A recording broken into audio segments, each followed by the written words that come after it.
Hey everybody, born under the sign of Cancer. I like to say the moon child. This is Maxine Taylor, and I've got your April forecast right here. And what a wonderful forecast it is. First of all, let's just start up here at the top and work our way around, okay? Mercury, the blue planet. That's what we think about and talk about. It's in dreamy, inspired Pisces in the ninth house. And so wherever Mercury is, that's what we focus on and talk about. And you're dealing with your concepts, your principles, your belief systems, uh, the principles on which you base your life. Now, also in that ninth house is the pink planet, beautiful Venus. Venus is what we love, what we think is beautiful. And both Mercury and Venus are in inspired Pisces. Now, it's hard sometimes for the conscious mind, which is Mercury, to function in Pisces because Mercury is conscious and Pisces is the subconscious. However, Venus is just in such a terrific, beautiful place in Pisces that the two blend beautifully. And so your thinking deals with love. Your principles deal with love. With the ninth house activated by both of these planets, you might be thinking of pursuing higher education, long distance travel. However, these are artistically creative planets when they blend the way Mercury and Venus do and are doing. Now, on the 17th, Mercury sits on your midheaven. It moves into your 10th house. When a planet is on the midheaven, the world sees it. And then it spends time in the 10th house of career, public image. And so if you are thinking of moving upward in your career, Mercury says do so on the 17th of the month. You'll be led to do that. And Venus follows 3 days later. It sits on your midheaven. And both of those planets move into go get them now, Aries. And so by the 20th, throw yourself into the leadership slot. You don't have to ask permission because with Venus there, the world is going to want you to be the leader.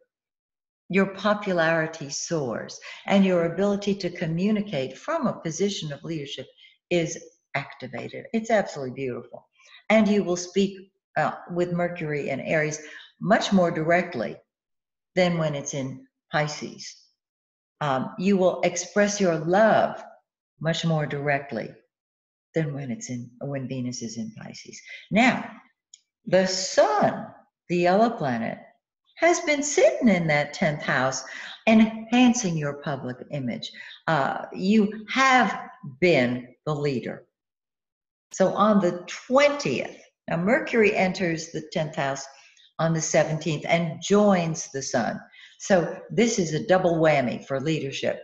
On the 20th, however, when Venus brings love and beauty to your public image, the sun, the giver of life, the center of our solar system, moves from the leadership slot in career into the 11th house of friends and group activities, from where you can be the leader in your social circle. The 11th house deals with group activities. It deals with humanitarian activities. And so the center of your life then becomes being a friend to all and socializing, while Mercury and Venus continue enhancing your public image. Now, on the 22nd, the sun and Mercury are conjunct. Uranus. I'm looking at Mercury. I really should just focus on Uranus, right? Okay, so sun conjunct Uranus. This is charismatic. It's also innovative and inventive. And so you might expect something unexpected of a positive nature involved with friends and group activities. If there is a group that you want to break loose from in order to join another one, that might take place on the 22nd when the Sun and Uranus are conjunct. Don't you love it? Now, Mars, the planet of action and energy, is in Gemini, but it's hidden in your 12th house. And so you are going to fight with and fight for wherever Mars is located. So your solitude and privacy are very important to you. You may have suppressed anger this month because Mars is in that 12th house. The 12th house is the subconscious, and so you may not be able to put your finger on why you're irritated and impatient. You will know that as time marches on and Mars moves into Cancer in another couple months. So with Mars in your 12th house, I would settle all disputes privately, okay? I would look at my dreams to see what they're saying, because the 12th house deals with our dreams, and get clarity on who or what you might be angry at, but you are driven by the need to get going. And that can be a good thing. Now, let's look at the new moon and the full moon, because these are so important. On the 5th, we have a new moon in 15 degrees of Aries.